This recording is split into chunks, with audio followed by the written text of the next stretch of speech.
Hi friends, today we will do transcription number 519. So, ready? Start. Mr. Vice Chairman, sir, after hearing the roaring waterfall speeches giving out all the details of the shortcoming and pitfall of the government and its policy and the grim picture of the working of the government, I, who is not an economist, in my own humble capacity, would like to hold a small lamp of hope and faith in the government economic policies and its planning. Mistakes are always made, otherwise, we are not human. Differences of emphasis and working are always there, but it does not mean that we should summarily opine that everything is wrong. Sir, in framing this budget proposal, the finance minister had a very difficult and very delicate task to perform. The first step that he had to take was the accelerate the economic and growth both on the agricultural and the industrial front, and secondly to the maintain some price stability.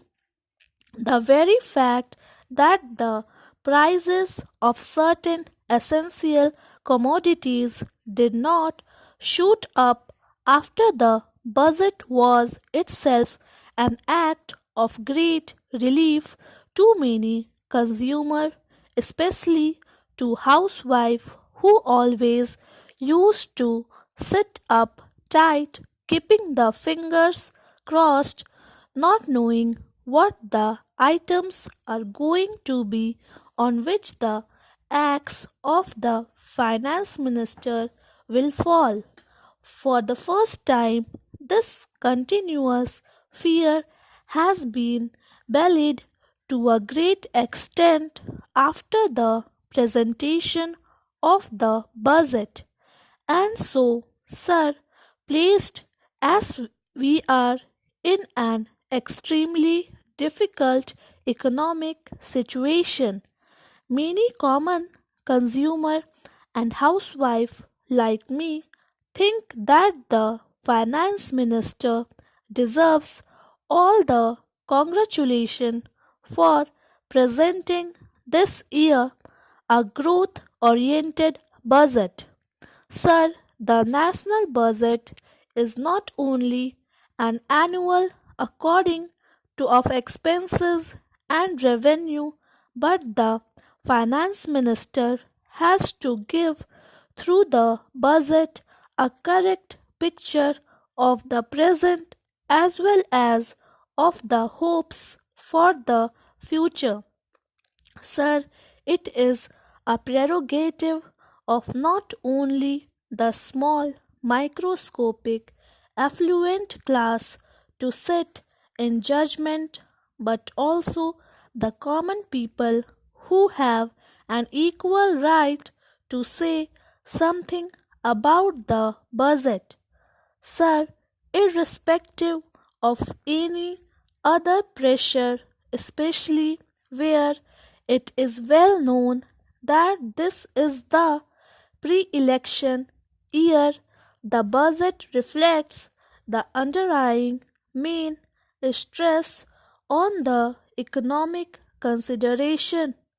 This itself shows the determination to overcome the critical period by introducing a number of measures for different sections of the people.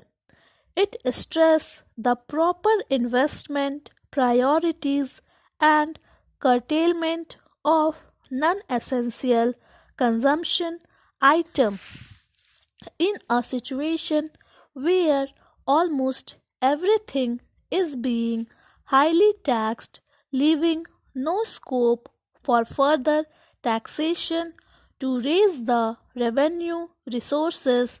The finance minister invented a new concept in the form of excise taxation on all luxury goods produced in our country for sale or other commercial purpose, and thus it is logically a sound proposal. The battle against the prices, which was started about a year back, has become more favorable because of the number of bold measures taken by the government to bring down and slacken the price rise. The finance minister has correctly emphasized the need to boot the climate for saving and investment by offering a number of incentives like exemption from wealth tax for a period of 5 years for the new companies engaged in priorities industries, and also by offering a special incentives for investing corporate saving in new companies producing fertilizers, paper, cement, etc. Sir, much is said about no relief being given to corporate sector, but it is not true, as the government is really concerned over their financial problem and would like to give whatever cooperation possible to them in the present circumstances. For example, the dividend restriction have been loosened, and the Act will also be suitably amended. Sir, similarly, there are a number of welcome gestures for middle class people, like higher house rent allowance, travel concession, higher permissible deduction for contribution to provident fund and life insurance premium, etc. A proviso for deduction of expense for higher education of children per individual having an annual income up to rupees 24,000 is also noteworthy. Sir, all these savings oriented income tax relief provision no doubt deserve merit. Sir, I would like to make some observation. First is that the bonus for non-withdrawal of provident fund by the government employees should be extended not only to the public sector but also to the private sector by the employees converted by the Provident Fund scheme.